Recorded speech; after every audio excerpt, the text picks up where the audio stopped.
Assalamualaikum warahmatullahi wabarakatuh. Selamat pagi, salam sejahtera untuk kita semua. Salam, Om Swastiastu, Namo Buddhaya, salam kebajikan. Pertama, saya ingin mengucapkan terima kasih kepada rekan-rekan jurnalis, rekan-rekan media baik cetak maupun elektronik yang telah hadir memenuhi undangan kami pimpinan Mahkamah Agung untuk melakukan refleksi akhir tahun atas kinerja Mahkamah Agung di tahun 2024. Namun sebelumnya saya ingin memperkenalkan tim yang mendampingi saya pada pagi ini. Yang pertama adalah sebelah kiri saya Bapak Soeharto. Mohon berdiri. Ya. Beliau adalah Wakil Ketua Mahkamah Agung bidang non-yudisial yang saat ini juga merangkap pelaksana tugas Wakil Ketua Mahkamah Agung bidang yudisial.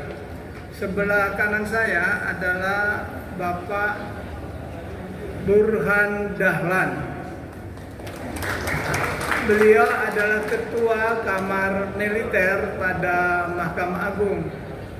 Dan di sebelah kiri Pak Harto adalah Bapak Agung Sumanata. Beliau adalah Ketua Kamar Perdata Mahkamah Agung. Di sebelahnya Pak Agung adalah Pak Dwiarso Budi Santiarto. Beliau adalah Ketua Kamar Pengawasan Mahkamah Agung. Sebelah kanan Pak Burhan Dahlan adalah Bapak Samsul Ma'arif. Beliau adalah Ketua Kamar Pembinaan Mahkamah Agung.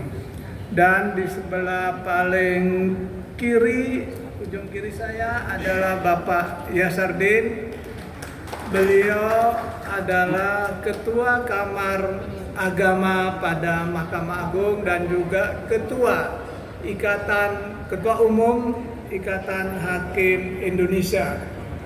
Sebelah paling kanan adalah Bapak Prim Haryadi.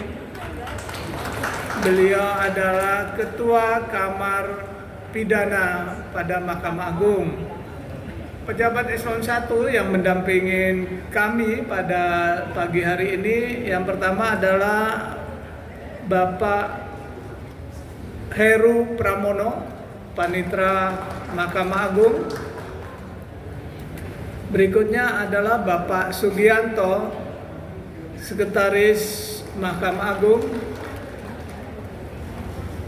dan Bapak Bambang Mianto, Dirjen Badan Peradilan Umum. Sebelah paling ujung adalah Bapak Muhlis, Dirjen Peradilan Agama, dan paling kanan adalah Bapak Bambang Heru Mulyono, Kepala Badan Strategik dan Kebijakan Mahkamah Agung, dulu Diklat, sekarang namanya BSDK. Di sisi kanan saya didampingi oleh paling ujung adalah Bapak Sahlanuddin. Beliau adalah Kepala Biro Kepegawaian Mahkamah Agung. Dan sebelah kirinya adalah Bapak Minanur Rahman. Beliau adalah Panitra Muda Pidana Umum Kepanitraan Mahkamah Agung. Sebelah kirinya adalah Bapak Edi Kurniati. Beliau adalah Kepala Biro Keuangan Mahkamah Agung. Sebelah kirinya lagi mungkin rekan-rekan media udah kenal. Beliau adalah Bapak Karena sudah kenal semua, saya nggak perlu sebut namanya. Bandi. Udah hafal semuanya. Itu bapaknya wartawan Mahkamah Agung. Betul, Bapak wartawannya Pak Subandi. Bapak wartawan. Yang sebelah kiri udah kenal tadi Pak Riki, beliau adalah hakim asisten pada Biro Hukum Humas. Bapak Ibu sekalian yang saya hormati, pada kesempatan ini saya berbahagia sekali bisa bersilaturahim dengan Bapak Ibu sekalian dan didampingi oleh jajaran pimpinan Mahkamah Agung, baik yang kebetulan ada yang hadir secara online karena ada kesibukan, dan didampingi pula oleh jajaran Eselon 1 dan Eselon 2. Yang saya muliakan Wakil Ketua Mahkamah, langkah lainnya. Yang kelima adalah aplikasi Dektum. Aplikasi ini merupakan direktori rumusan hukum yang berfungsi sebagai pelengkap dalam pemeriksaan kasasi dan peninjauan kembali secara elektronik. Aplikasi ini memudahkan akses terhadap rumusan hukum Mahkamah Agung melalui perangkat digital masing-masing. Bapak, Ibu, rekan-rekan jurnalis yang saya muliakan dan saya hormati. Yang ketiga, terkait dengan penataan regulasi sebagai upaya mengisi kekosongan hukum dan menyempurnakan aturan yang telah ada.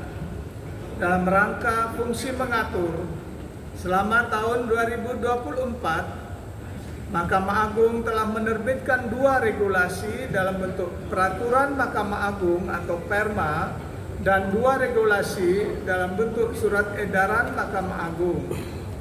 Yang pertama adalah Peraturan Mahkamah Agung Republik Indonesia Nomor 1 Tahun 2024 tentang pedoman mengadili perkara pidana berdasarkan keadilan restoratif.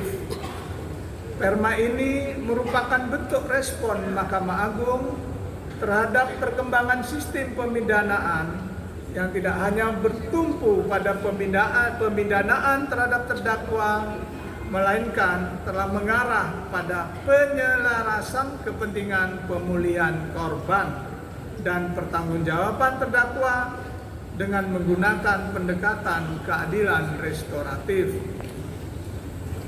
Pendekatan keadilan restoratif belum cukup diatur dalam sistem peradilan pidana, terutama mengenai jenis perkara, syarat, dan tata cara penerapannya pada tingkat persidangan terhadap putusan yang di dalamnya termuat pendekatan keadilan restoratif. Yang kedua, Peraturan Mahkamah Agung Republik Indonesia Nomor 2 Tahun 2024 tentang perubahan kedua atas Peraturan Mahkamah Agung Nomor 3 Tahun 2016 tentang tata cara pengajuan keberatan dan penitipan ganti kerugian kepada pengadilan negeri dalam pengadaan tanah bagi pembangunan untuk kepentingan umum. Perma ini merupakan upaya konkret Mahkamah Agung dalam merespon terbitnya Peraturan Pemerintah Nomor 39 Tahun 2023 tentang perubahan atas Peraturan Pemerintah Nomor 19 Tahun 2021 tentang penyelenggaraan pengadaan tanah bagi pembangunan untuk kepentingan umum. Untuk meningkatkan pelayanan dan memberikan kepastian hukum, diperlukan penyederhanaan prosedur pengambilan ganti rugi dalam pengadaan tanah bagi pembangunan untuk kepentingan umum di pengadilan negeri. Yang ketiga, Surat Edaran Mahkamah Agung Nomor 1 Tahun 2024 tentang pedoman penerbitan salinan putusan dan akte cerai di lingkungan peradilan agama secara elektronik. SEMA ini merupakan upaya Mahkamah Agung dalam rangka meningkatkan keamanan data dan dokumen, efektivitas dan efisiensi, serta peningkatan layanan dalam pelaksanaan ketentuan pasal 84 Undang-Undang Nomor 7 Tahun 1989 tentang peradilan agama sebagaimana telah beberapa kali diubah, terakhir dengan Undang-Undang Nomor 50 Tahun 2009 tentang perubahan kedua atas Undang-Undang Nomor 7 Tahun 1989 tentang peradilan agama. Ketentuan ini juga diterbitkan agar terdapat keseragaman penerbitan dokumen salinan putusan dan akte cerai secara elektronik di lingkungan peradilan agama. Yang keempat, Surat Edaran Mahkamah Agung Nomor 2 Tahun 2024 tentang pemberlakuan rumusan hasil rapat pleno Kamar Mahkamah Agung tahun 2024 sebagai pedoman pelaksanaan tugas bagi pengadilan. SEMA ini merupakan rumusan Kamar terbaru pada tahun 2024 yang berisi tentang kesepakatan menyangkut permasalahan-permasalahan hukum baru dan penyempurnaan terhadap kesepakatan rapat pleno Kamar terdahulu berdasarkan kasus-kasus hukum terbaru dalam perkara yang ditangani oleh Mahkamah Agung dan badan peradilan di bawahnya, serta solusi terhadap permasalahan yang ditemukan pada bidang kesekretariatan di Mahkamah Agung. Rekan-rekan jurnalis dan warga peradilan di seluruh Indonesia yang saya banggakan. Yang keempat yang ingin saya sampaikan pada refleksi ini adalah kinerja penanganan perkara.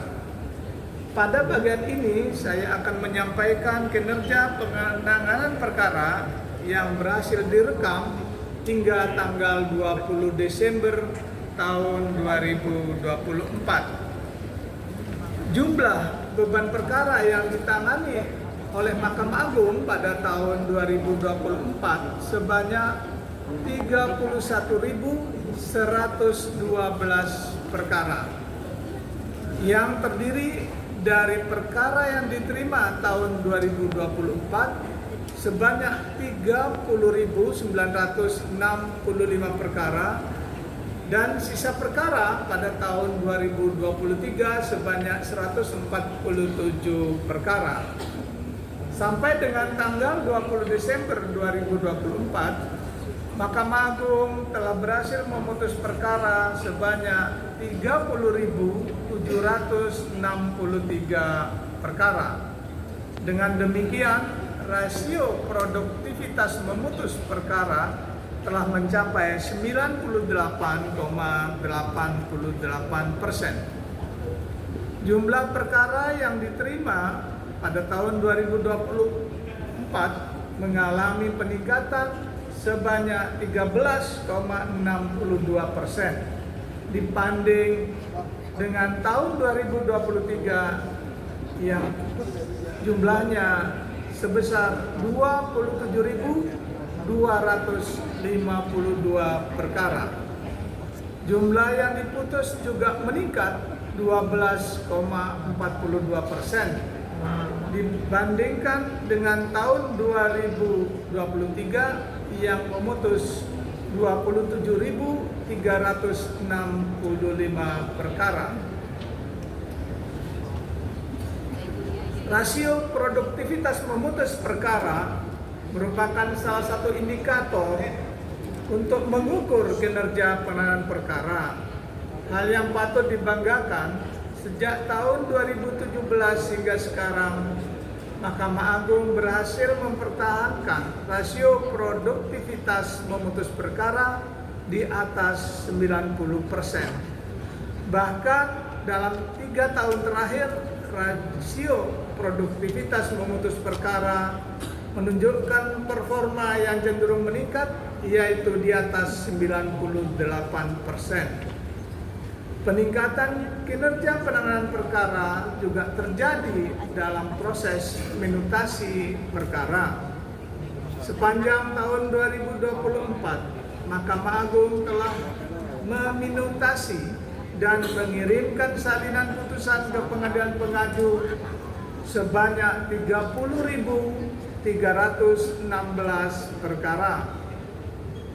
Kinerja minutasi tahun ini meningkat 6,66% dibanding tahun 2023 yang berjumlah 28.422 perkara.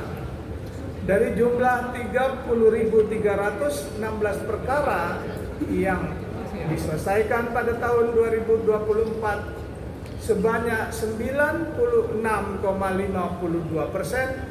atau 29.261 perkara diselesaikan secara tepat waktu, yaitu kurang dari 3 bulan sejak perkara diputus. Mahkamah Agung berhasil mempertahankan ketepatan waktu minutasi di atas 90% sejak tahun 2023. Hal lain yang perlu saya sampaikan berkaitan dengan kinerja penanganan perkara adalah penerapan kebijakan pengajuan kasasi dan peninjauan kembali secara elektronik. Mahkamah Agung telah melakukan transformasi digital penanganan kasasi dan peninjauan kembali mulai 1 Mei 2024.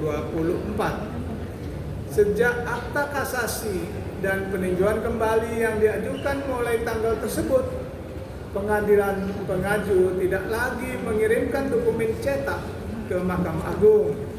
Seluruh berkas kasasi PK berbentuk dokumen elektronik yang dikirimkan melalui aplikasi Sistem Informasi Penelusuran Perkara dan diterima oleh aplikasi Sistem Informasi Administrasi Perkara atau SIAP terintegrasi di Mahkamah Agung. Selama periode 1 Mei 2024 hingga 20 Desember 2024, Mahkamah Agung telah meregistrasi perkara kasasi atau peninjauan kembali secara elektronik sebanyak 6.367 perkara dan telah berhasil diputus sebanyak 6.225 perkara atau 97,77%. Pemberlakuan kasasi dan peninjauan kembali secara elektronik ini merupakan wujud nyata dari upaya Mahkamah Agung membumikan asas peradilan yang sederhana, cepat, dan biaya ringan. Perlu saya sampaikan bahwa data penyelesaian perkara ini masih bersifat sementara karena perhitungannya dilakukan per atau tanggal 20 Desember 2024 sehingga jumlahnya bisa berubah karena pada tanggal 23 sampai dengan hari ini, bahkan sampai dengan tanggal 31, masih terdapat persidangan dan datanya masih belum bisa dimasukkan dalam laporan refleksi akhir tahun ini. Semua capaian tersebut tidak terlepas dari peran dan kontribusi para yang mulia Hakim Agung dan Hakim ad hoc pada Mahkamah Agung, serta seluruh jajaran kepanitraan Mahkamah Agung yang telah bekerja dengan keras, dengan ikhlas, dan dengan cerdas dalam menyelesaikan perkara di bawah koordinasi para Ketua Kamar Mahkamah Agung dengan dukungan anggaran dari Kesekretariatan Mahkamah Agung. Untuk itu saya menyampaikan apresiasi yang tinggi dan ucapan terima kasih yang setinggi-tingginya kepada semua pihak yang telah berkontribusi dalam proses penyelesaian perkara di Mahkamah Agung. Bapak, Ibu, saudara-saudara jurnalis yang saya muliakan, kelima, saya akan menyampaikan pengelolaan anggaran, sumber daya manusia, dan organisasi. Pada bagian ini akan dipaparkan informasi mengenai keadaan terkini tentang pengelolaan anggaran, sumber daya manusia, dan organisasi. Untuk realisasi anggaran tahun 2024 berdasarkan 3 jenis belanja, yaitu belanja pegawai, belanja barang, dan belanja modal sampai dengan tanggal 20 Desember 2024 dari total anggaran yang diperoleh Mahkamah Agung sebesar 11.924.542.498.000, Mahkamah Agung telah mampu menyerap anggaran sebesar 11.403.704.455.492 rupiah, atau sama dengan 95,63% dari total pagu Mahkamah Agung pada tahun 2024. Jumlah persentase serapan tersebut masih bisa berubah dari beberapa kegiatan per hari ini yang belum terekam dalam laporan pagi ini.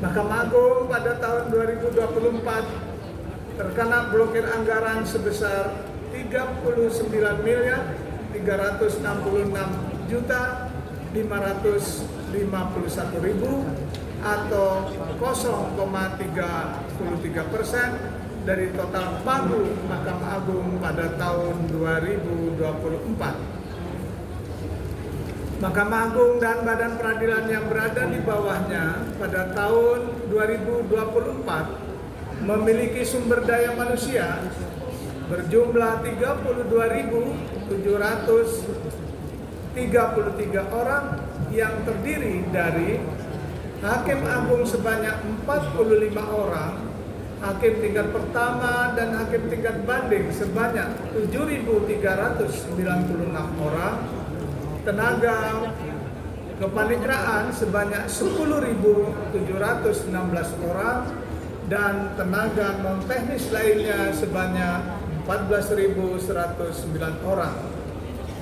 Pada tahun 2024 ini, Mahkamah Agung membuka rekrutmen calon pegawai negeri sipil dengan total formasi sebanyak 4.940 orang.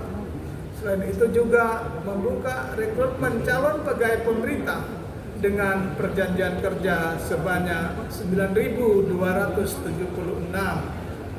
Keduanya masih dalam proses tahapan seleksi.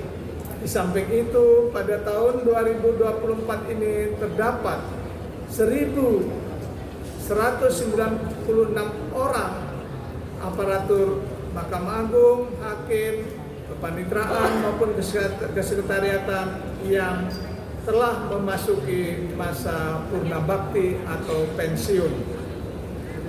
Jumlah satuan kerja hingga tahun 2024 sebanyak 930 satuan kerja yang terdiri dari 7 unit satuan kerja eselon 1 berada di Mahkamah Agung, 923 satuan kerja daerah, 416 satuan kerja peradilan umum, 446 satuan kerja peradilan agama, 38 satuan kerja peradilan tata usaha negara, dan 23 satuan kerja peradilan militer.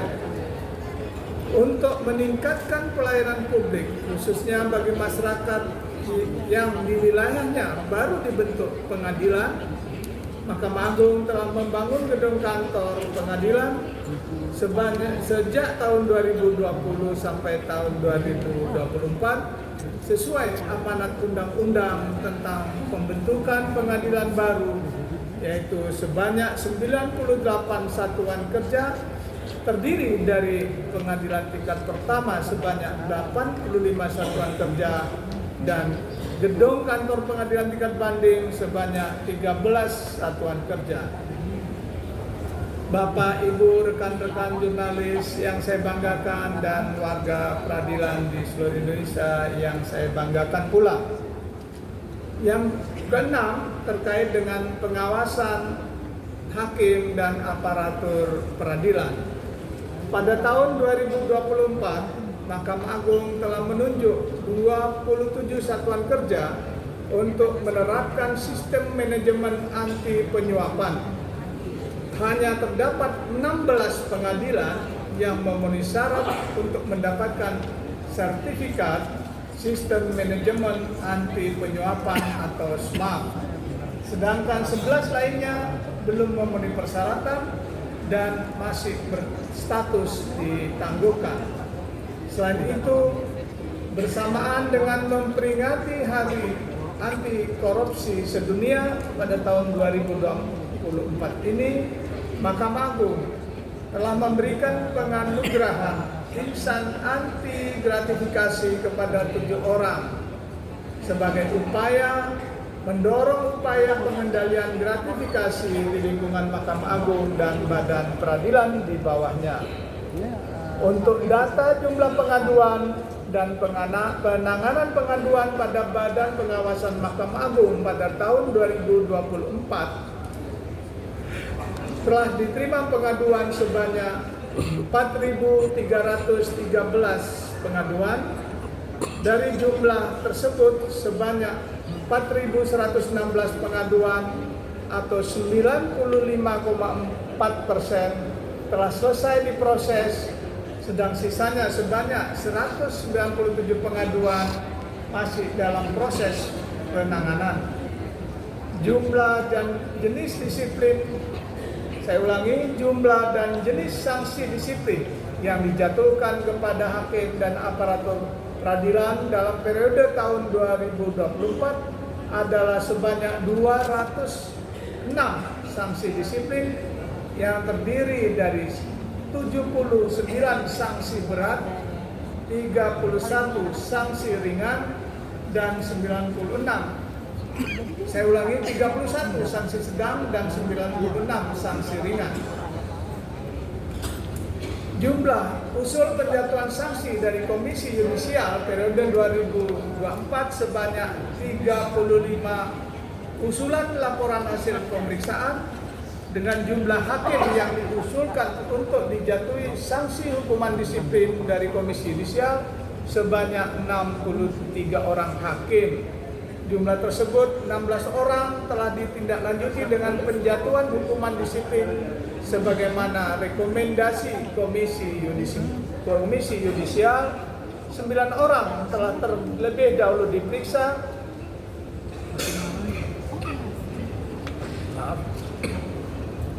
9 orang telah terlebih dahulu diperiksa dan diberi sanksi oleh Mahkamah Agung, sedangkan sejumlah 38 orang karena materi pengaduan berkaitan dengan teknis yudisial, maka berdasarkan ketentuan pasal 16 Peraturan Bersama Ketua Mahkamah Agung dan Ketua Komisi Yudisial nomor 02 PB/MA/9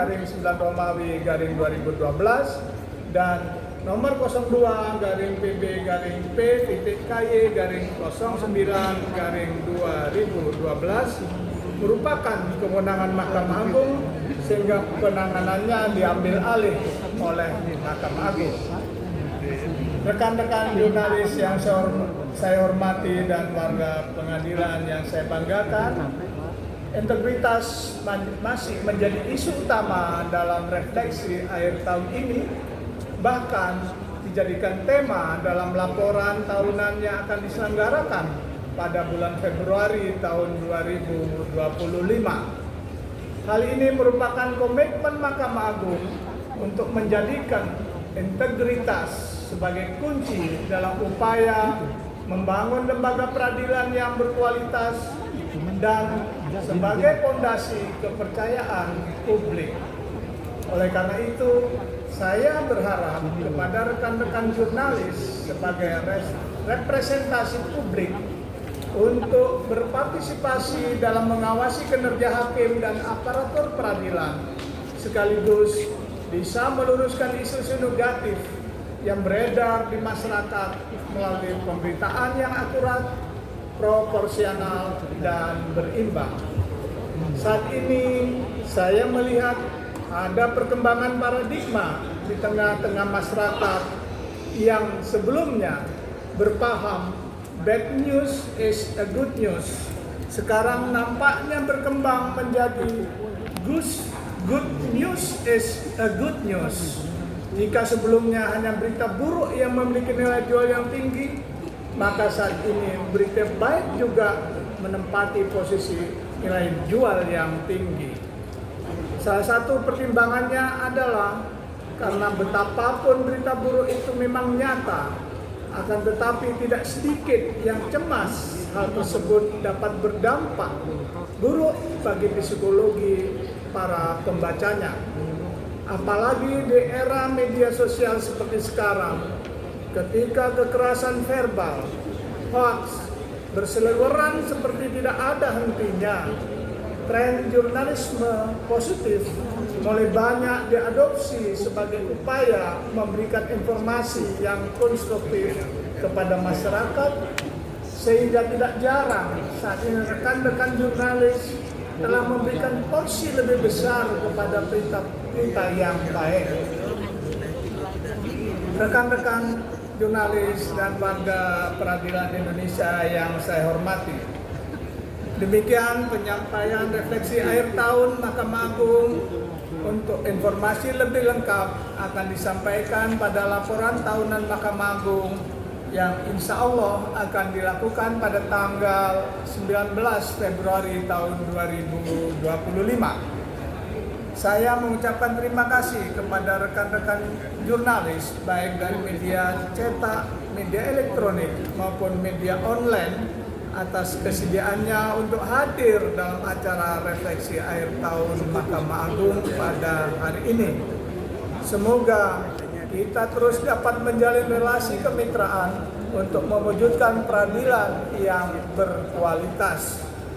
Tak lupa saya juga ingin mengucapkan terima kasih kepada Yang Mulia para pimpinan Mahkamah Agung, para hakim agung, para hakim ad hoc pada Mahkamah Agung, para hakim ad hoc yang ada di lembaga peradilan tingkat banding maupun tingkat pertama, dan seluruh jajaran kepanitraan dan jajaran kesekretariatan yang telah bekerja keras sehingga kita mampu mempertahankan performa kinerja dengan baik dan bahkan kita dapat meraih penghargaan yang membanggakan.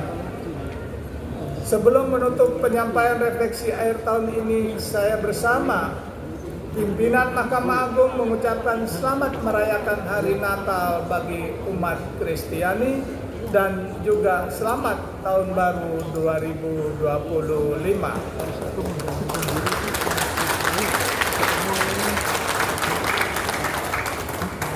Sebagai ungkapan terima kasih kepada rekan-rekan media yang selalu setia membersamai dalam suka dan duka, perkenankan saya menyampaikan kalimat penutup, yaitu salah satu peristiwa terbaik tahun ini adalah ketika Mahkamah Agung tetap kukuh berdiri di tengah tantangan penegakan integritas yang dihadapi. Dan para jurnalis tetap menyediakan ruang untuk berita baik yang menginspirasi.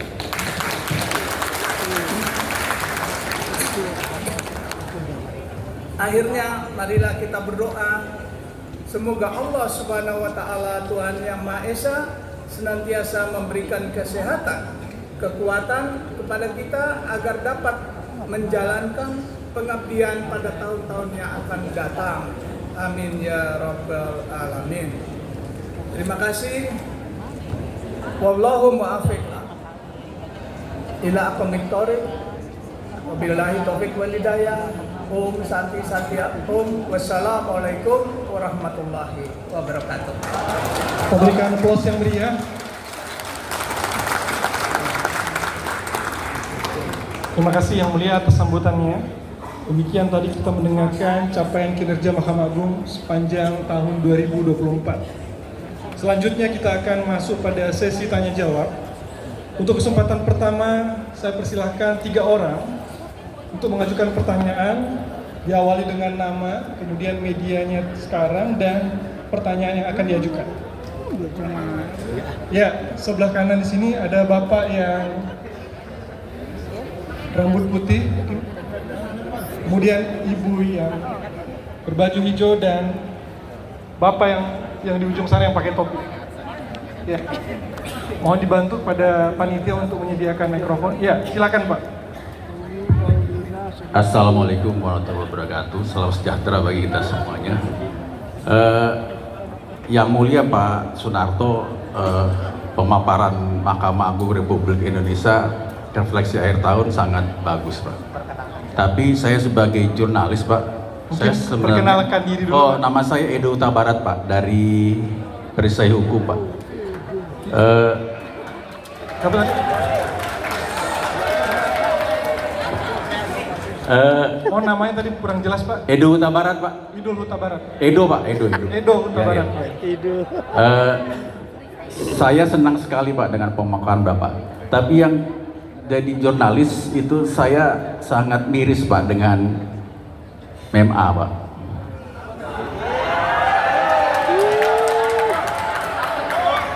Benteng terakhir hukum di Indonesia adalah MA Pak.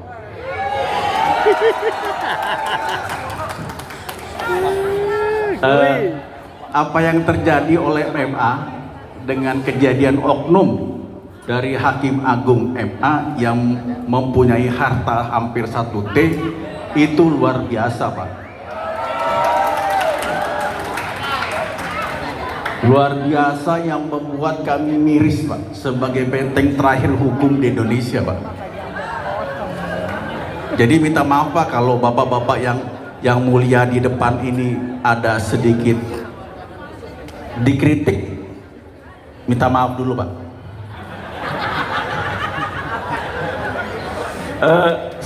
Itu yang mengganjal Pak selama 2004 ini Pak, yang banyak Markus Pak, maklar kasus yang ada di sini Pak. Saya nggak tahu Pak, PK itu diputuskan, maaf ini tanda kutip sepihak, tanpa ada. Ini kalau di pengadilan itu kan ada sidang Pak yang ditonton oleh terbuka, ada jurnalis juga bisa lihat gitu. Tapi kalau di MA ini kita nggak bisa lihat Pak, bagaimana keputusannya ditolak atau diterima. Yang ada di MA itu apa, itu sudah ditolak gitu aja, sudah diterima gitu aja Pak. Jadi dalam tanda kutip itu berarti sidang tertutup gitu. Jadi sebenarnya itu Pak unek-uneknya Pak dari kita Pak jurnalis Pak. Mohon dibukakan pintu, maaf Pak sebelumnya Pak, agar pertanyaan saya ini bisa memberikan arti Pak. Ya Pak, terima kasih Pak. Baik, terima kasih Pak Edo atas responnya. Satu berupa pandangan dan satu pertanyaan. Selanjutnya Ibu yang berbaju hijau. Edo.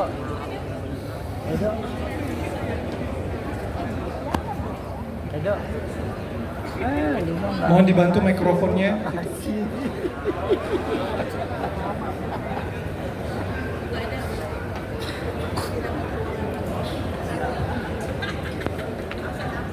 Cek. Terima kasih. Assalamualaikum warahmatullahi wabarakatuh. Nama saya Umi Saripah dari media Sudut Pandang, yang kebetulan saya meliput di bidang hukum pengadilan. Insya Allah seluruh Indonesia bisa ya Pak ya. Yang saya mau tanyakan kepada Yang Mulia Ketua Mahkamah Agung Bapak Sunarto dan jajarannya, saya nggak panjang lebar. Tadi teman saya mengatakan hakim kok punya banyak duitnya, hartanya banyak. Ya, harus hakim itu harus banyak harta ya.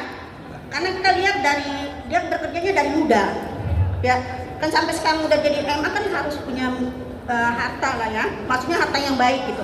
Yang saya mau tanyakan Pak, ini saya biasa ngikut di pengadilan, itu orang sudah menang di PN tingkat 2, tingkat 3 sampai MA, itu dia hanya secari kertas saja. Jadi dia tidak bisa menguasai gitu ya Pak. Saya tidak sebutkan perkara yang mana. Terus yang kedua, ini masalah ini Pak, PK. PK itu ada bakunya nggak sih Pak? Ada PK kedua, ketiga, ada nggak Pak? Misalnya yang saya mau tanyakan. Jadi orang tidak bisa hukum itu kayak karet. Jadi tidak bisa orang yang menang kalah bisa mengajukan PK lagi. Ada bakunya nggak sih Pak PK itu? Yang ketiga Pak, ini mengenai SIP Pak. Kalau bisa di tiap-tiap pengadilan itu ada SIP. Jadi orang bisa, masyarakat umum bisa melihat tentang kinerja dari peradilan. Ada banknya gitu Pak. Misalnya atau hakim saya tanya gitu, nanya perkara nggak ada yang tahu perkara ini. Jadi peradilan itu harus punya bank data. Kayak kita wartawan itu ada bank datanya. Kalau misalnya berita tanggal berapa, tahun berapa, kita ada datanya, jadi tahu. Terus yang ketiga Pak, ini Pak, maaf ya Pak, saran saya masalah kamar mandi Pak. Saya kalau lihat di pengadilan gedungnya megah, tapi kamar mandinya maaf kata jorok gitu ya Pak ya. Itu aja. Makasih Pak, kalau bisa diperbaiki Pak. Saya kan orang hukum juga, wartawan pengadilan, jadi malu sebagai anak ngadu pada orang tuanya gitu. Assalamualaikum warahmatullahi wabarakatuh. Waalaikumsalam warahmatullahi wabarakatuh. Terima kasih Bu Umi, ada 3 pertanyaan dan 1 saran. Tadi Bapak yang pakai topi yang sebelah, yang sebelah sana. Cek.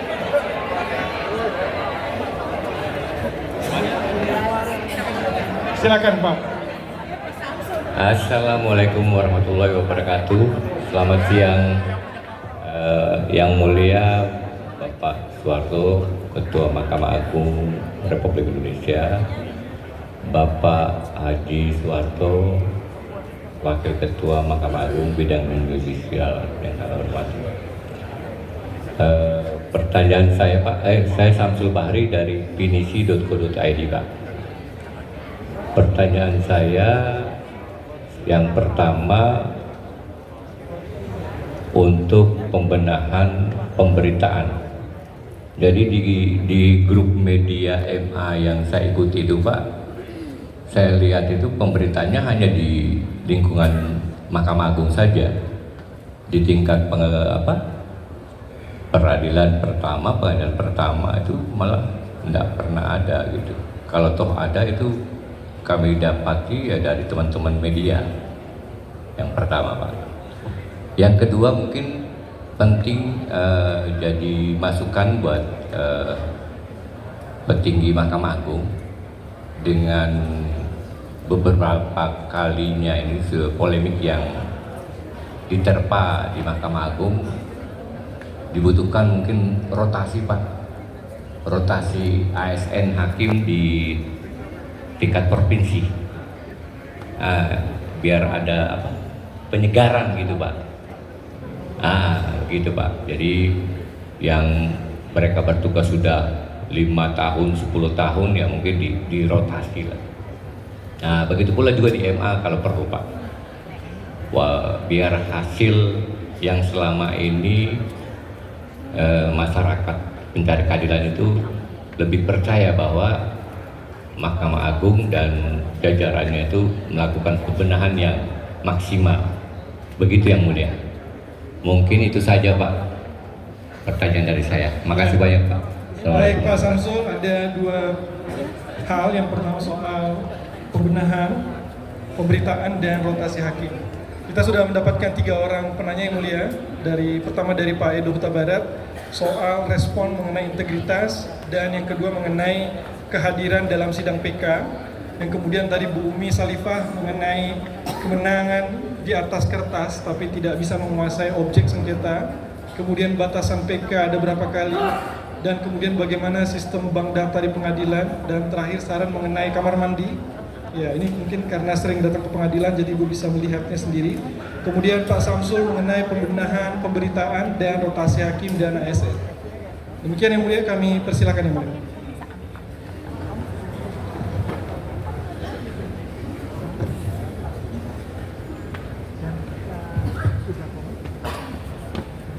Terima kasih.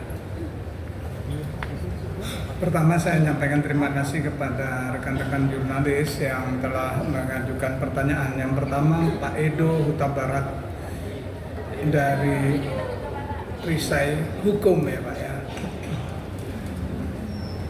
Saya cuma ingin ngoreksi sedikit bahwa ZR itu bukan hakim agung, tapi adalah pegawai Mahkamah Agung, pernah pejabat eselon 1 di Mahkamah Agung, dan sudah purna bakti sejak tahun 2022 awal, kalau nggak salah, di bulan Januari.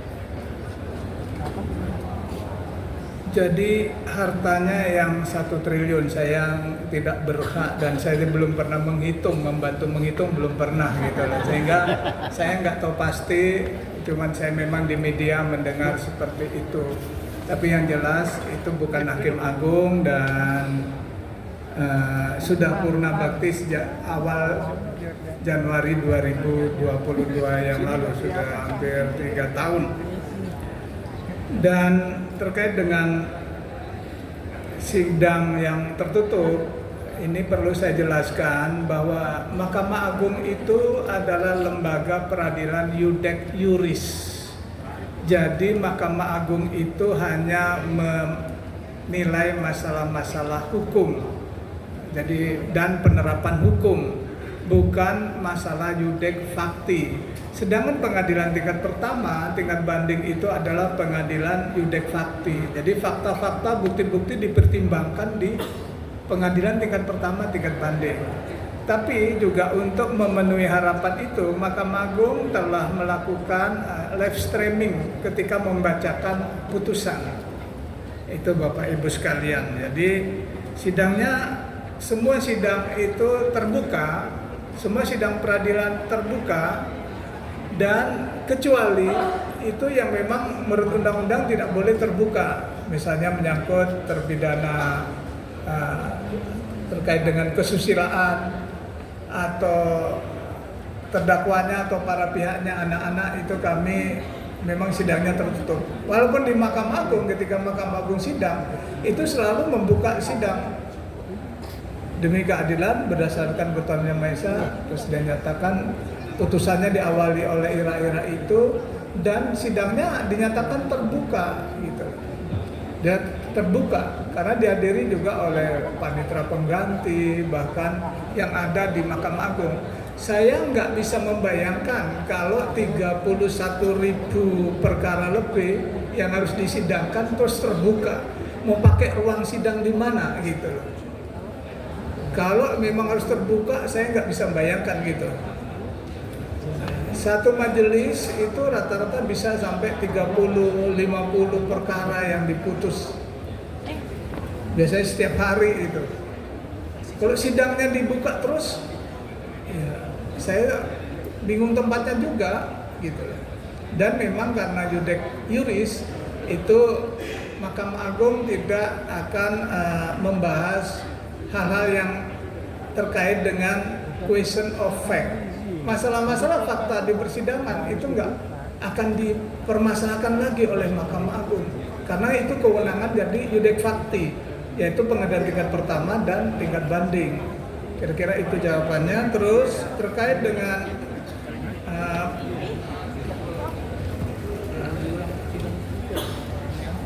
Ibu Umi Sarifah dari media Sudut Pandang.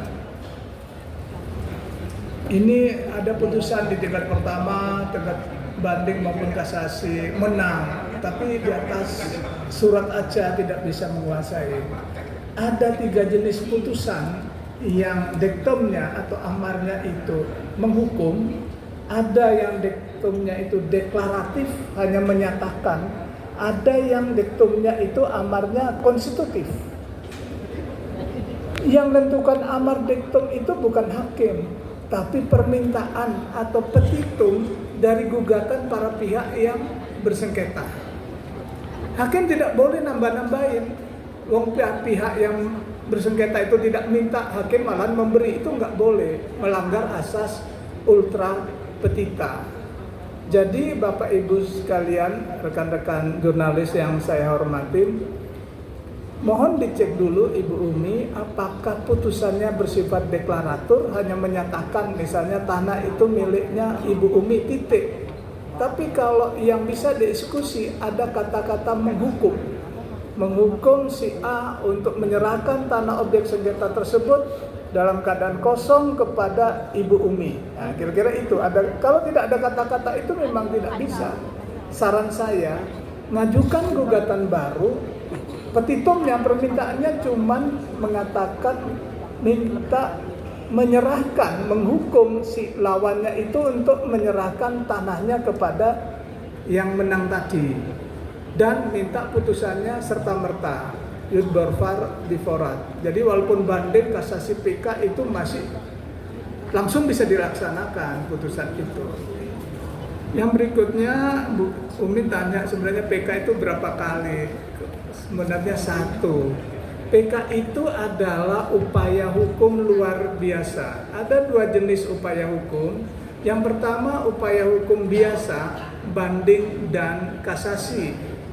Yang kedua adalah hukum luar biasa. Hukum luar biasa itu adalah upaya hukum yang merupakan penghargaan diberikan oleh negara yang sifatnya sebenarnya harus selektif. Dan memang hanya 1 kali PK itu. Tapi Mahkamah Agung mengeluarkan surat edaran Mahkamah Agung nomor 10 tahun 2029 bila mana ada pertentangan antara putusan dengan putusan yang lainnya yang sama-sama berkekuatan hukum tetap, maka dibuka peluang untuk melakukan PK 2 kali. Jadi PK hanya sekali. Kalau tidak ada pertentangan putusan, itu tidak akan diterima oleh Mahkamah Agung. Putusannya akan ditolak oleh Mahkamah Agung. Itu prinsipnya Ibu Umi. Terus peradilan harus memiliki bank data. Kami sebenarnya punya SIPP yang bisa diakses oleh siapa saja itu. Jadi bank data kami di tingkat pengadilan itu bisa diakses gitu. Terus terima kasih ini pengamatan Ibu, sangat berterima kasih karena kami pimpinan Mahkamah Agung kalau ke daerah mungkin nggak sempat melihat toiletnya. Tapi ketika saya masih di pengawasan, tempat yang saya kunjungi adalah fasilitas untuk publik, toilet, ruang tahanan, ruang tunggu sidang. Itu yang kalau saya waktu masih di pengawasan, sekarang sudah tidak di pengawasan dan jarang turun. Kalau dulu hampir tiap minggu turun ke pengadilan-pengadilan. Tempat yang saya kunjungi pertama adalah toilet untuk publik, bukan toilet untuk pimpinan pengadilan atau hakim atau pegawai. Biasanya pasti dibersihkan. Tapi yang publik, nah saya numpang ke toiletnya itu di tempat publik. Biasanya itu yang lihat. Terus sama ruang tahanan. Kebersihan itu standar yang kita terapkan adalah kebersihan toilet di ruang tahanan di pengadilan itu harus sama dengan kebersihan toilet ketua pengadilannya. Itu standarnya. Kalau ada yang berbeda begitu, kita akan melakukan tindakan tegas. Itu. Jadi lembaga ini memang sengaja dibentuk untuk mewujudkan tujuan kita bernegara. Jadi pelayanan publik yang menjadi perhatian utama kita, bukan untuk melayani para pejabat kita. Kamar mandi ini Pak Samsul Bahri dari Tribun Pembenahan Pemberitaan. Nah ini saya kurang mengikuti, biar nanti teman-teman di Biro Hukum Humas yang bisa menyampaikan jawabannya saya delegasikan. Terus masalah mutasi atau istilahnya rotasi hakim, kami ada 2 istilah. Yang pertama mutasi hakim atau aparatur peradilan, yang kedua promosi hakim atau aparatur peradilan. Itu diatur dalam surat Keputusan Ketua Mahkamah Agung nomor 048 tahun 2017. Jadi sudah diatur Pak. Kami akan mengevaluasi secara terus-menerus aturan itu dan pelaksanaannya. Mengapa? Karena mungkin di pelaksanaannya berbeda dengan di aturan itu. Tapi tetap kami akan konsisten, akan menerapkan aturan pola mutasi dan promosi itu secara transparan dan akuntabel. Jadi siapa yang waktunya mutasi akan dimutasi, siapa yang memang layak untuk dipromosikan juga akan kami promosikan. Dan ketika melakukan mutasi itu timnya besar. Yang pertama itu dipimpin oleh Wakil Ketua Mahkamah Agung. Ada yang disebut dengan nomenklaturnya adalah pra-TPM, pra-tim mutasi. Saat itu dihadiri oleh Wakil Ketua Mahkamah Agung bidang non-yudisial, Ketua Kamar Pengawasan, Ketua Kamar Pembinaan, terus perwakilan dari Hakim Agung di lingkungan peradilannya, ada 2 perwakilan dari gender, yaitu dua orang Hakim Agung perempuan yang juga ikut di situ, dihadiri oleh Kepala Badan Pengawasan dan dirjen yang terkait serta direktur pembinaan teknisnya. Itu sangat besar.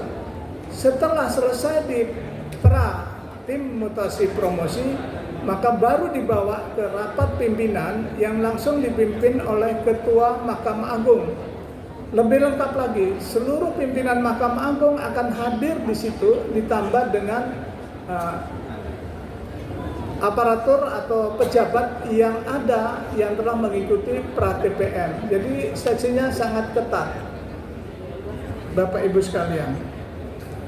Saya rasa itu, saya mohon bisa menambahkan rekan-rekan saya, mungkin Pak Wakil Ketua Bidang Non-Judisial kami persilakan. Terima kasih Yang Mulia. Saya akan menambahkan pada Pak Samsul Bahri dulu ya. Sebetulnya Mahkamah Agung buntut dari kasus September 2001 ya.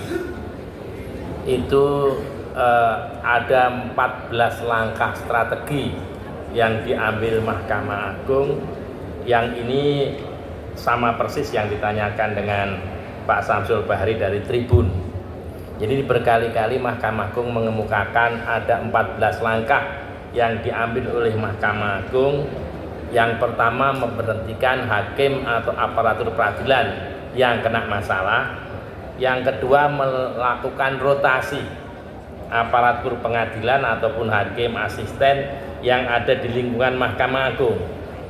Yang ketiga, ada yang terkenal dengan nama SK 349 yang di dalam ini dirotasikan, yang mau masuk diseleksi dengan ketat, dengan keluarnya SK KMA 349. Jadi untuk jadi asisten di Mahkamah Agung yang nanti berinteraksi dengan Hakim Agung itu seleksinya sangat ketat. Ada PPATK, ada LHKPN, ada integritas yang baik. Yang keempat, melakukan pemeriksaan terhadap atasan langsung terhadap aparatur pengadilan ataupun hakim asisten yang bermasalah. Yang kelima, membentuk satuan tugas khusus. Yang keenam, bekerja sama dengan KY. Yang ketujuh, ada itu yang disebut mystery shopper. Nah, ini kira-kira ini sudah berulang kali kita kemukakan ke rekan-rekan media. Itu yang kaitannya dengan Pak Samsul Bahri. Nah, sebetulnya Mahkamah Agung itu sudah sangat terbuka. Kawan-kawan media bisa mengakses ke SIAP, bisa mengakses ke SIPP. Kalau Bank Data tadi bisa melihat ke Direktore. Itu. Kalau kaidah hukum bisa melihat ke Diktem yang aplikasi kelima itu. Jadi tidak ada masalah sebetulnya dari sisi keterbukaan. Mahkamah Agung cukup terbuka. Nah, ini terkait Pak Edo Huta Barat. Di Mahkamah Agung itu ada istilah muscap, musyawarah pengucapan putusan. Musnya itu musyawarah hakim itu bersifat rahasia. Pengucapan itu pengucapan putusan bersifat terbuka. Hanya kalau dua kegiatan itu kita pisah, itu agak riskan. Karena telinga-telinga dinding-dinding Mahkamah Agung bertelinga, sehingga selama ini prakteknya kita satukan. Satu hari itu muscap, musyawarah dan pengucapan. Tapi di Mahkamah Agung ada policy sejak Yang Mulia Pak Hatta Ali apa yang disebut one day publish. Karena dulu banyak orang jual informasi, banyak orang mengaku-ngaku pegawai Mahkamah Agung, banyak orang mengaku-ngaku pejabat Mahkamah Agung, sehingga dia menjual informasi kepada para pihak.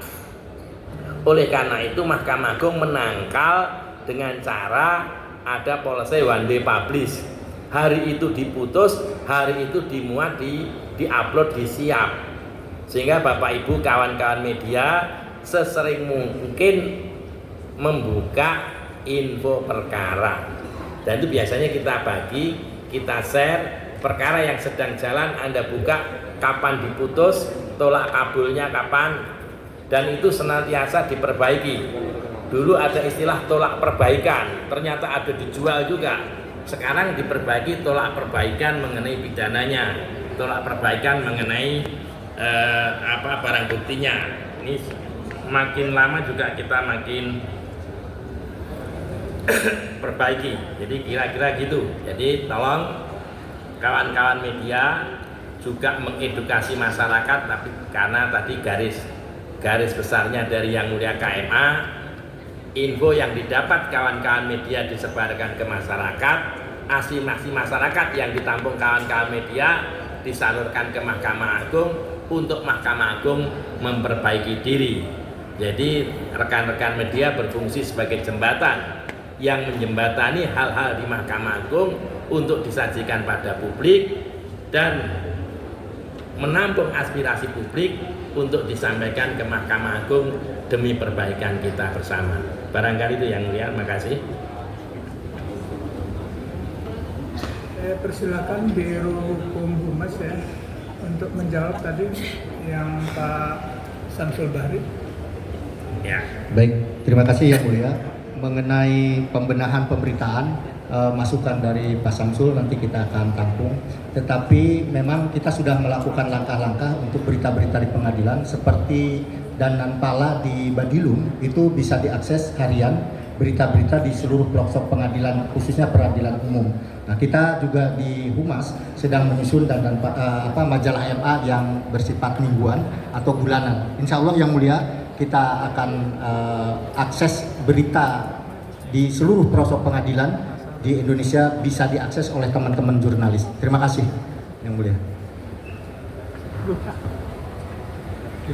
Demikian tadi respon dari Yang Mulia Ketua Mahkamah Agung dan Pak Wakil serta Pak Kepala Biro Hukum dan Humas. Selanjutnya kita buka sesi kedua untuk 3 orang penanya. Tadi saya mulai dari sebelah kanan, sekarang saya mulai dari sebelah kiri. Ya, ada Mbak yang baju coklat, jilbab hitam, satu. Kemudian mana Pak? Sebelah kiri Pak. Ya, Mbak Ana ya. Ya, Mbak Ana 2. Kemudian satu lagi Pak Garot. Ya, Mbak Ana maksudnya. Kemudian satu lagi Pak Garot. Topi putih itu, topi putih. Yang paling belakang Pak Sugiarto. Supri dong, Ya. hanya dong. Mulai dari Oh, ini banyak nanya aja nggak Mbak yang ditunjuk. di depan. Apalagi aneh. Iya, silakan. Nah, ini juga nih. Ini yang lebih dekat juga nggak ditunjuk. Ini nih. Ini Pak. Oh itu. Assalamualaikum Pak Sunarto, perkenalkan Jihan Pak dari Tempo. Pak mau tanya, ini kan sudah 2 bulan Bapak menjabat sebagai Ketua MA. Nah, terkait kasus yang sedang ditangani oleh Kejaksaan Agung nih Pak, spesifik soal temuan 920 M sama 51 kg milik mantan pejabat MA, Syarif Richard, itu kan diduga kuat terkait kasus suap perkara di MA tahun 2012 sampai 2022. Nah, dengan posisi Bapak sebagai Ketua MA saat ini kan Bapak punya wewenang untuk bersih-bersih lah ya di MA. Apa sih Pak langkah konkret Bapak terkait spesifik kasus ini? Karena selama ini kan hanya himbauan untuk tidak melakukan gratifikasi, tidak menerima suap lah. Untuk spesifik kasus temuan yang sedang ditangani oleh Kejaksaan ini, apa langkah konkret Pak Sunarto Pak? Apa akan membentuk khusus atau membentuk tim khusus untuk menyelidiki siapa saja hakim yang mungkin ada keterlibatan dengan kasus itu atau bagaimana? Gitu. Makasih Pak. Ya, terima kasih Mbak Jihan dari Tempo. Selanjutnya Mbak Ana ya, Mbak Ana dari Kompas. Silakan. Terima kasih. Selamat siang kepada bapak-bapak yang mulia yang ada di depan. Saya melanjutkan pertanyaan dari Jihan Tempo soal temuan kasus ZR kemarin. Saya ingin menanyakan apa langkah yang sudah dilakukan oleh Mahkamah Agung untuk memutus jaringan dari Pak ZR sendiri, karena kalau kita melihat soal 1T itu tadi kan pasti nggak mungkin sendirian gitu ya Pak ya, pasti ada jejaring yang mungkin bekerja sama gitu ya. Itu yang pertama. Yang kedua terkait dengan beberapa putusan pengadilan yang disorot oleh publik, yang dirasa kurang memenuhi rasa keadilan, seperti misalnya kasus Tanur kasasinya, kemudian PK Vina, terus yang terakhir kemarin itu Harvey Muiz gitu ya. Saya mengapresiasi apa yang sudah dilakukan oleh Mahkamah Agung dengan berbagai inovasi yang sudah dilakukan selama 2024 ini. Cuma untuk persoalan yang sebetulnya substantif gitu ya, bagaimana memenuhi rasa keadilan melalui putusan-putusan, itu masih ada catatan dari publik gitu lah. Bagaimana MA akan berupaya untuk memenuhi rasa keadilan publik itu.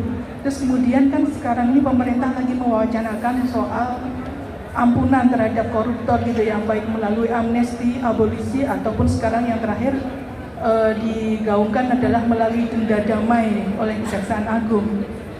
Mohon pandangan dari Mahkamah Agung mengenai rencana pengampunan koruptor itu tadi. Yang ketiga, kami mencermati ada beberapa langkah dari pimpinan untuk apa ya, istilahnya memberikan contoh untuk hidup sederhana gitu ya. Maksudnya kayak kemarin saya lihat waktu ke BPK, ke KY itu pakai mobil bersama-sama gitu ya, kayak IAC gitu ya, bukan pakai mobil sendiri-sendiri. Terus kemudian juga ada upaya untuk apa namanya, kalau ke daerah itu pengadilan nggak usah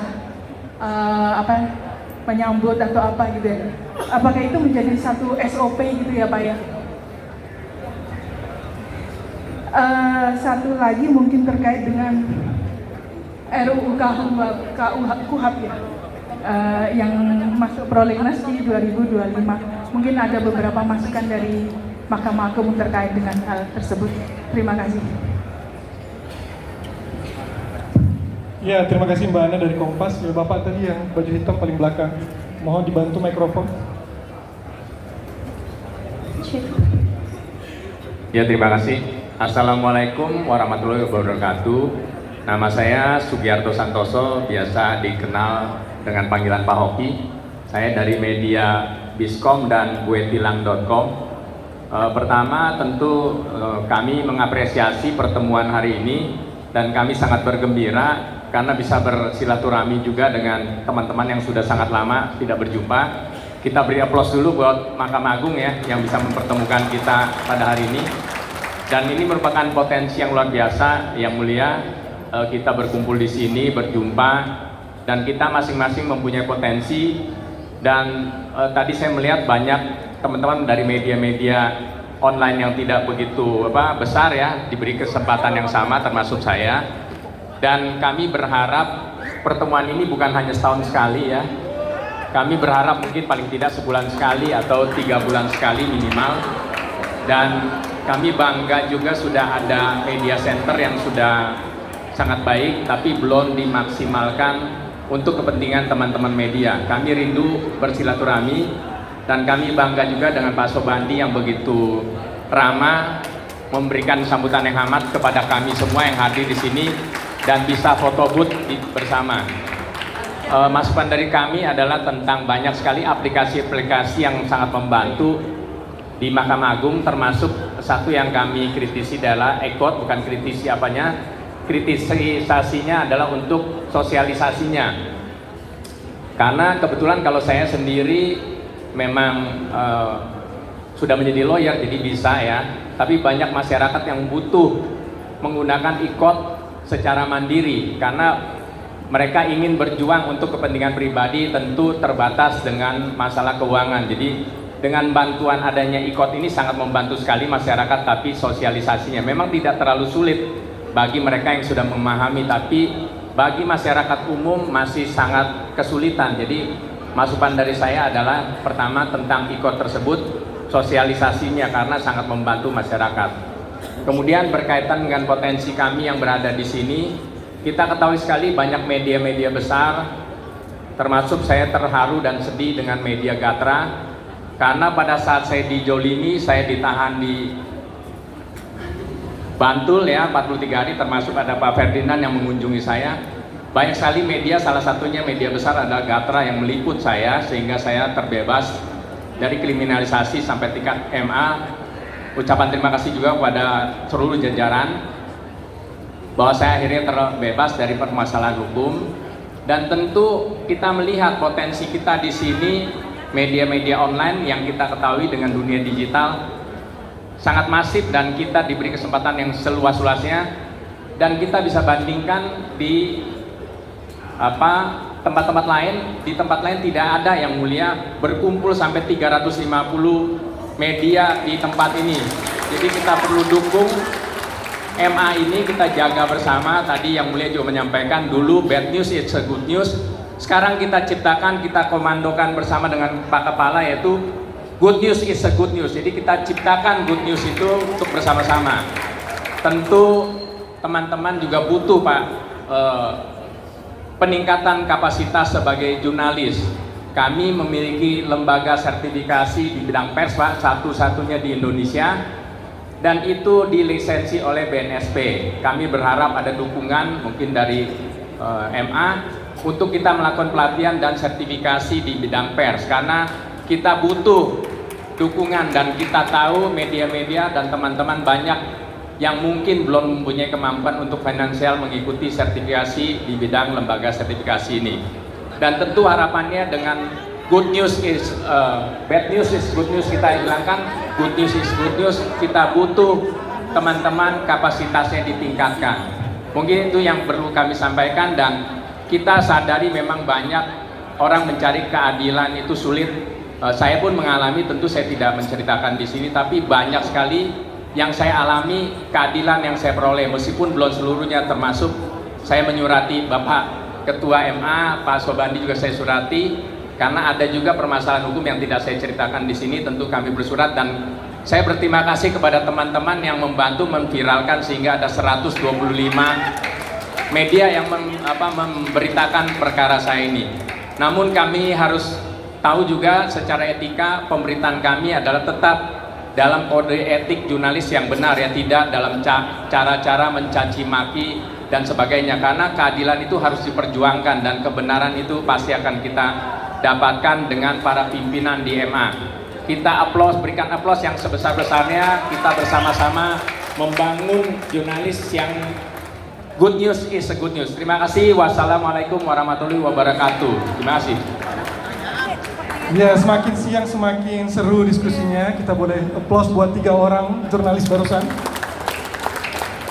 Ya, tadi dari Mbak Jihan Tempo sederhana, satu pertanyaan mengenai langkah konkret yang dilakukan Mahkamah Agung berkaitan dengan kasus yang dihubungkan dengan Mahkamah Agung yang sedang diperiksa oleh Kejaksaan. Kemudian dari Mbak Ana Kompas agak banyak tadi poin-poinnya, satu diantaranya mengenai sama langkah hukum yang dilakukan oleh Mahkamah Agung. Kemudian bagaimana memenuhi rasa keadilan publik di tengah banyaknya aplikasi yang kita buat saat ini. Kemudian bagaimana respon Mahkamah Agung berkaitan dengan gagasan amnesti dan abolisi dari pemerintah. Kemudian Mbak Ana juga menyoroti soal gaya hidup sederhana yang ditampilkan oleh pimpinan MA, apakah ini nanti akan menjadi SOP seterusnya. Dan terakhir mengenai respon Mahkamah Agung mengenai RUU KUHP. Sedangkan Pak Sugiharto tadi poinnya ada 3 masukan agar misalnya kegiatan yang dilakukan semacam ini bisa dibuat 1 bulan 1 kali, kemudian memaksimalkan media center, kemudian sosialisasi e-court kepada masyarakat umum menjadi 3 masukan, dan kemudian apresiasi soal putusan bebas dan yang berkaitan dengan hak-hak jurnalistik secara umum. Demikian yang mulia, kami persilakan untuk memberikan respon. Terima kasih moderator. Terima kasih Ibu Jihan, Ibu Ana, dan Pak Sugiharto atau Pak Hoki. Yang dari Bu Ana ini hampir sama dengan Ibu Jihan terkait dengan langkah konkret MA ya. Ada kasus mantan aparatur kita ZR. Yang jelas MA langsung meresponnya dengan berusaha untuk memutus mata rantai agar para hakim maupun aparatur itu tidak bisa dipengaruhi. Upaya memutus mata rantai itu tidak semudah membalik telapak tangan kita. Namun pertama ya kita melakukan pemeriksaan, meminta informasi sebanyak-banyaknya. Ketika ada berita, informasi di media cetak, elektronik maupun media online lainnya mengatakan bahwa ada menyebut nama-nama aparatur yang ada di lingkungan Mahkamah Agung maupun Badan Peradilan, Mahkamah Agung sesuai dengan kewenangannya telah membentuk tim pemeriksa dan telah mendengar keterangan juga dari pihak-pihak yang disebut-sebut oleh media, termasuk mendengar pihak-pihak yang sekarang lagi ada di Kejaksaan Agung. Kita dengar semua gitu. Kita awal akan melaksanakan dan telah menjatuhkan sanksi-sanksi atas dasar dugaan pelanggaran kode etik.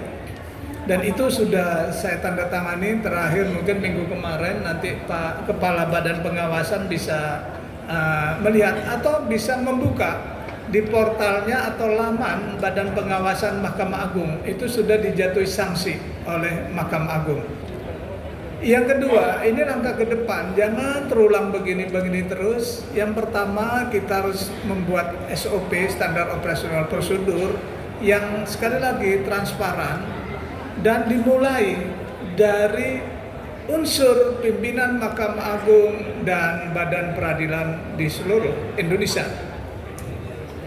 Termasuk para Hakim Agung, kita beri kewenangan untuk melakukan menjadi Hakim Agung pengawas dan pembina aparatur di daerah, dan juga memberi kewenangan kepada pimpinan tingkat banding untuk melakukan tindakan-tindakan sementara, yaitu detasering, memutasi aparatur yang ada di wilayah tingkat banding bila mana ada indikasi-indikasi aparatur tersebut melakukan atau dugaan melakukan pelanggaran kode etiknya.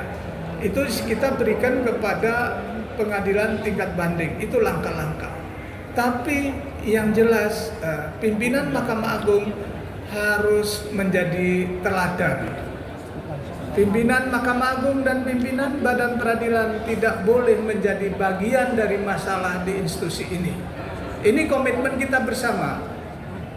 Jadi mohon juga media bisa memantau, bisa mengawasin. Itulah komitmen kita. Kami semua berkomitmen tidak ingin menjadi bagian dari masalah di institusi ini. Karena kalau pimpinan Mahkamah Agung maupun pimpinan Badan Peradilan menjadi bagian dari masalah, maka segala potensi yang ada hanya habis digunakan untuk menyelesaikan masalah pimpinan. Kapan masalah institusi atau lembaga akan diselesaikan? Itu. Jadi Mahkamah Agung telah melakukan tindakan-tindakan, dan untuk menjadi pimpinan di Mahkamah Agung maupun di Badan Peradilan di seluruh Indonesia, Mahkamah Agung telah melakukan fit and proper test untuk mencari calon-calon pimpinan yang bukan bagian dari masalah. Namun pimpinan tersebut memiliki intelektualitas, memiliki skill, keterampilan, dan memiliki integritas yang bagus. Kira-kira itu langkah yang kita lakukan, dan sekali lagi proses masih ada di proses di Kejaksaan Agung. Kami tidak boleh mencampuri urusan lembaga lain. Kami melihat di sini, dan itu kira-kira langkah MA. Ada beberapa putusan yang dianggap kurang memenuhi harapan masyarakat. Sekali lagi, hakim ketika memutus itu didasarkan pada bukti, pada alat bukti dan keyakinannya. Sedangkan mungkin media mendapatkan informasi tidak sepenuhnya. Tapi kalau media, rekan-rekan jurnalis hadir di persidangan, melihat apakah bukti-bukti yang diajukan oleh para pihak dan yang apakah bukti-bukti tersebut telah dipertimbangkan dengan baik oleh hakim, maka media akan melihat bahwa putusan hakim itu harus memenuhi 3 hal. Yang pertama, menciptakan adanya kepastian hukum. Yang kedua, harus menciptakan adanya atau memberikan keadilan dan kemanfaatan bagi masyarakat pencari keadilan. Disitulah hakim dalam memutus menggabungkan, meramu alat-alat bukti yang ada ditambah keyakinan.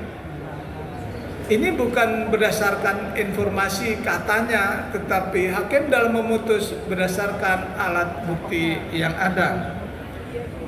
Terkait juga Ibu Ana masalah pengampunan rencana, ada wacana pengampunan. Mohon maaf, kami tidak akan berkomentar masalah itu. Ini kewenangan atau prerogatif dari Presiden selaku kepala negara. Jadi kami tidak akan mengomentari masalah ini. Masalah kesederhanaan memang harus dimulai dari, sekali lagi, pimpinan Mahkamah Agung, pimpinan Badan Peradilan, dan itu menjadi SOP kita. Dan kami kalau ke daerah sudah menyampaikan tidak perlu dijamu, karena kami sudah punya surat tugas, punya dana uang harian yang diberikan oleh negara untuk kita pakai makan. Jadi bukan untuk dibawa pulang diberikan pada keluarga kita. Itulah standar yang kita gunakan. Tidak ada oleh-oleh, tidak ada traktiran, tidak dibukakan VIP room di bandara, nggak ada. Kita harus memulai dari yang kecil-kecil, kita benahin dulu. Mulai dari saat ini, dimulai dari diri sendiri. Siapa dulu pimpinan Mahkamah Agung, pimpinan Badan Peradilan di seluruh Indonesia harus memulai. Yang kecil-kecil kita benahin. Gitu. Tidak mungkin kita mulai dari yang besar kalau yang kecil tidak mampu kita selesaikan. Terkait dengan masukan MA terhadap revisi KUHP yang masuk program legislasi, itu kami bila mana diminta, dan biasanya diminta, itu akan memberikan semacam pendapat, legal opinion, dan dengan senang hati karena kami selaku user itu bila mana menjumpai hal-hal yang kurang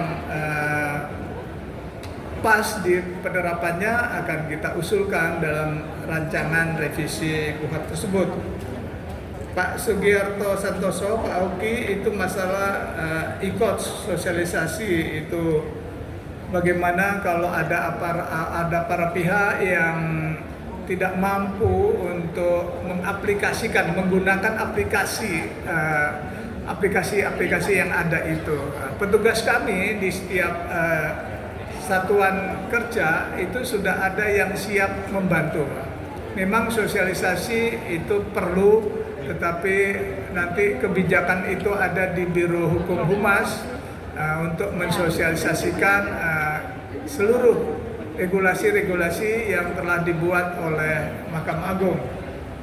Masalah lembaga sertifikasi, mohon maaf ini kami kan pers itu bukan anak buah Mahkamah Agung, pers itu bukan ini, jadi silakan Pak, jadi pers sendiri ada lembaga yang independen, itu yang menentukan sendiri, jadi Mahkamah Agung tidak boleh mendorong-dorong ya. Mahkamah Agung tidak boleh mendorong-dorong, nah itu kami silahkan kepada rekan-rekan jurnalis sendiri, silahkan gitu. Sementara itu minta 1 bulan sekali ya Pak ya ada pertemuan. Nah ini kami sebenarnya memberikan kesempatan setiap hari mengadakan pertemuan. Ada di media center kita, saya rasa sudah layak disediakan wifi, disediakan kopi, teh ya di situ. Jadi Bapak Ibu sekalian tidak perlu ragu untuk menggunakan itu, mengakses informasi-informasi dan oh iya nanti setiap rekan-rekan jurnalis kita beri name tag sehingga punya akses. Sudah ya? Sudah. Jadi sudah dikasih.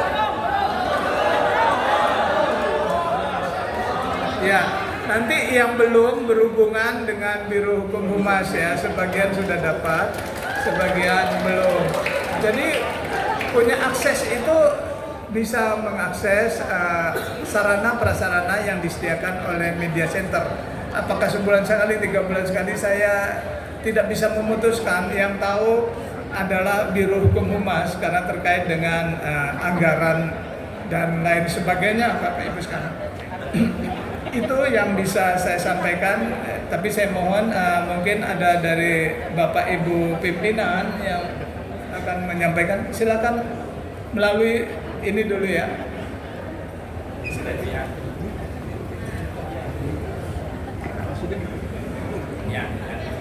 Bu Jihan tadi.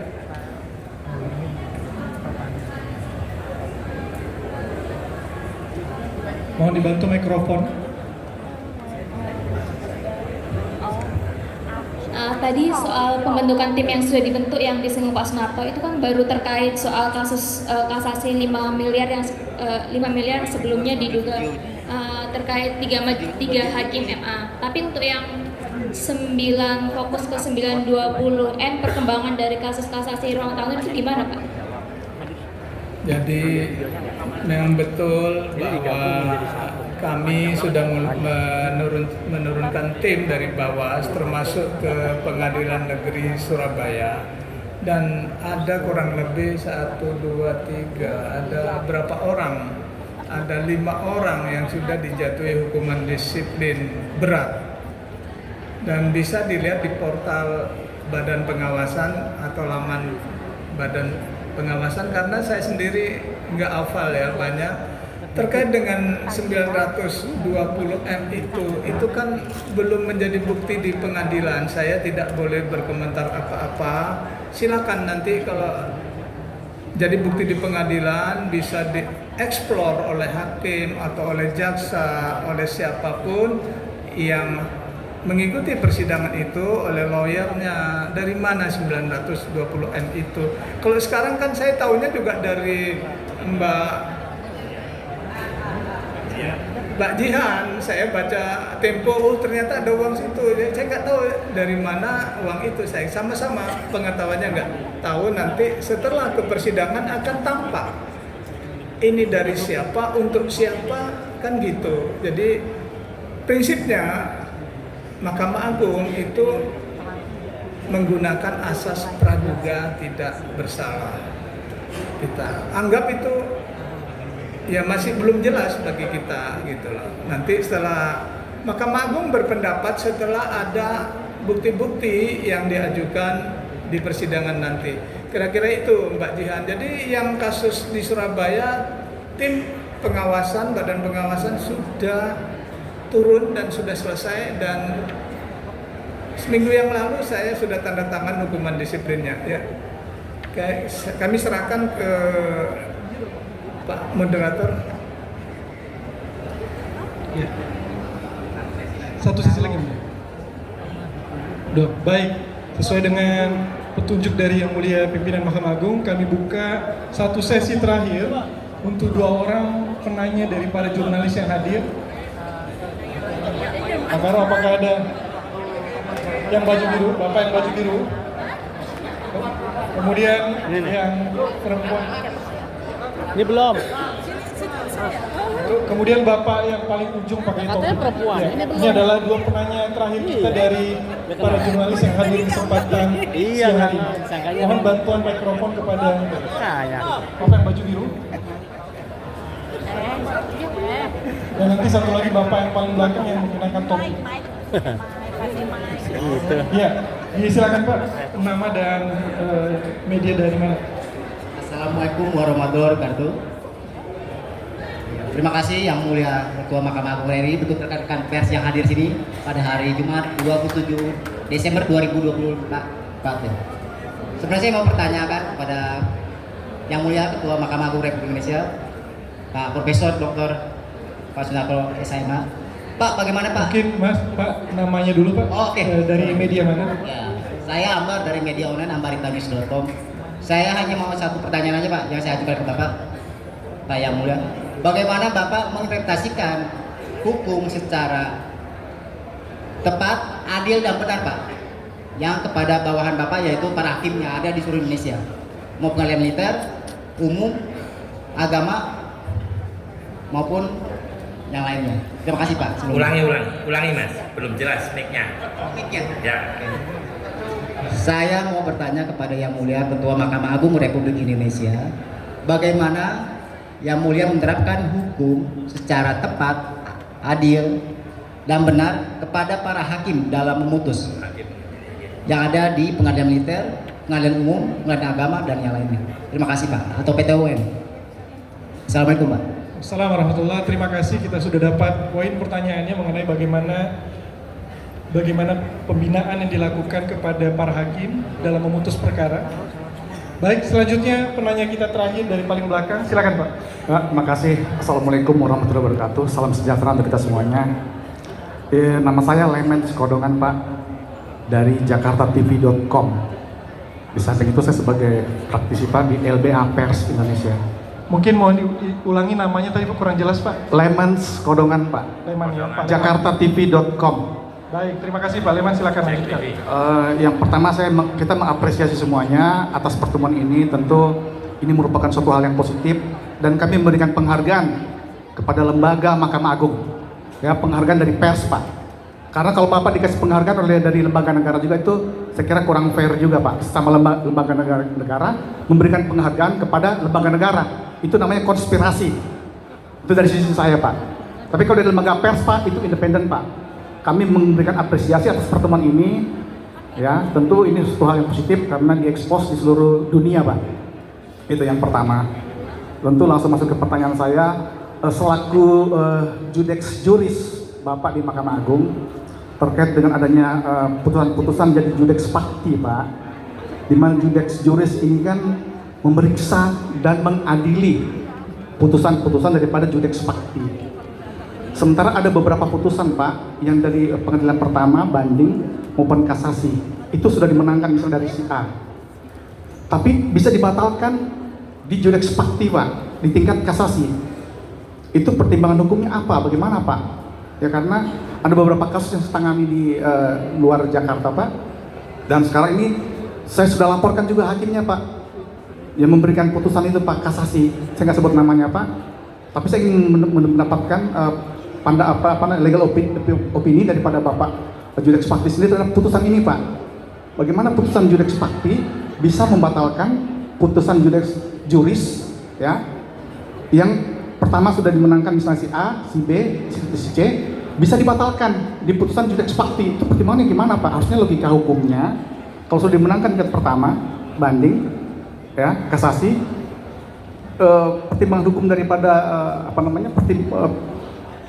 saya kira nggak perlu lagi Pak, ya kan, selaku judex fakti sini Pak, dari putusan yang dibatalkan itu.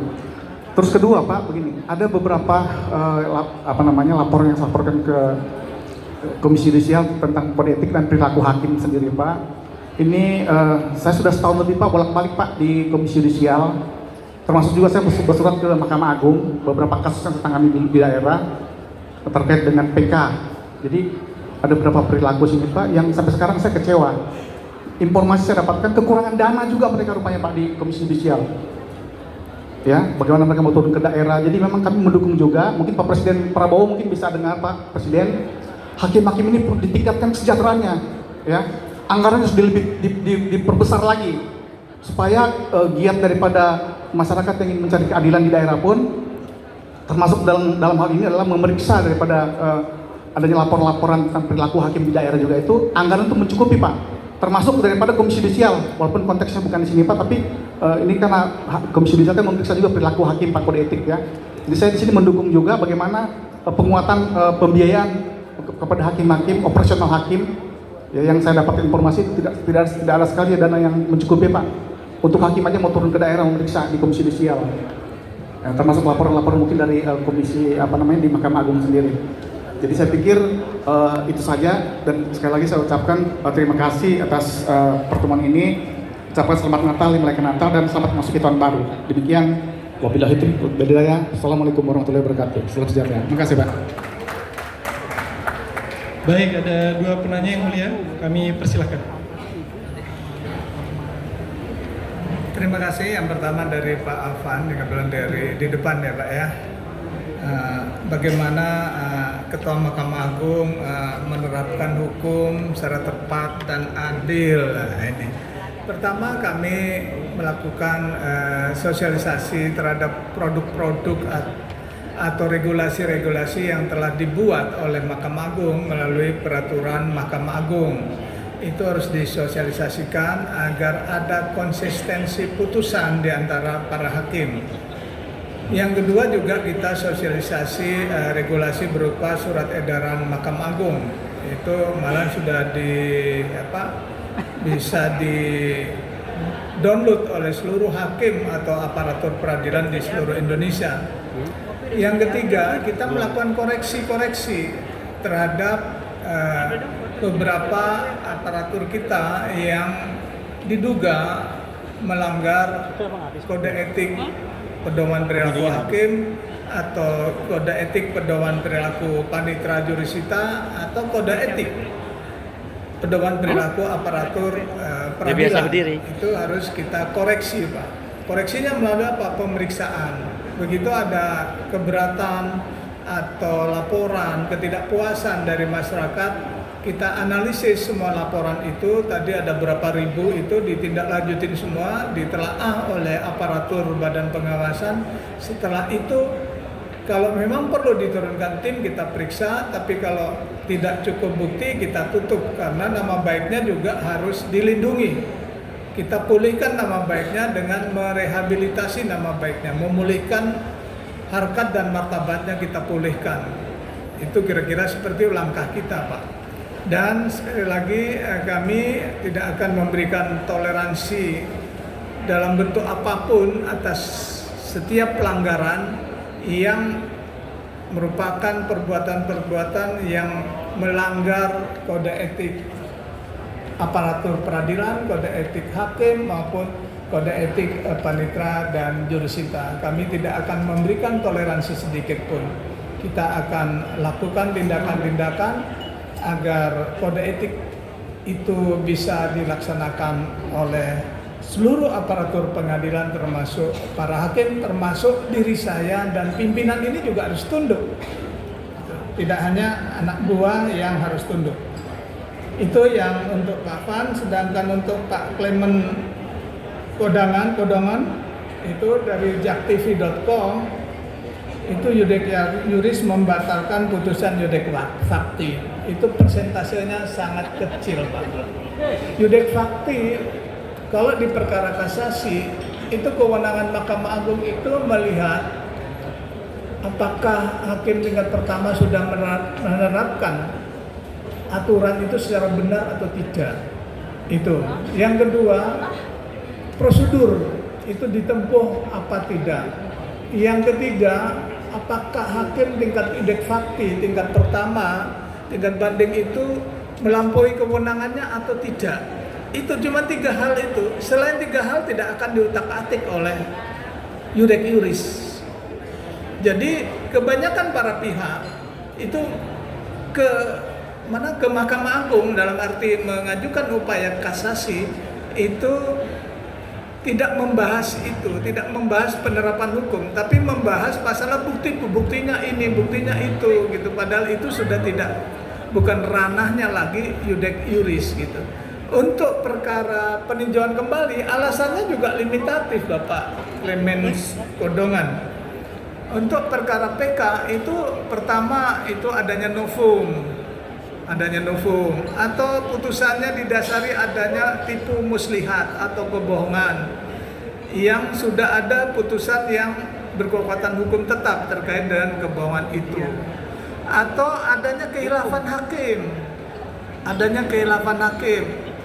atau adanya pertentangan putusan yang satu dengan yang lainnya. Itu yang menjadi kewenangan kita. Selebihnya kita nggak boleh mencari-cari, dan keberhasilan kalau PK sekitar 6 apa 8%, 6 sampai 8% putusan kasasi yang dibatalkan, selebihnya ditolak. Sedangkan untuk kasasi sekitar 13 kalau nggak salah, sekitar 13 sampai 15%. Sekitar 13-50% yang dibatalkan, selebihnya tidak akan dibatalkan kalau tidak salah menerapkan hukum, hakimnya tidak melampaui batas kewenangannya. Itu kira-kira jawaban saya. Mungkin saya bisa dibantu oleh Pak Wakil non yudisial. Terima kasih untuk Pak Kodongan. Ini ada satu asas yang berlaku umum. Putusan hakim itu harus dianggap benar sampai ada putusan pengadilan yang lebih tinggi yang membatalkan. Dalam asas hukum dikenal dengan nama res judicata pro veritate habetur. Jadi yang membatalkan itu harus lebih tinggi. Kalau tadi pertanyaan Pak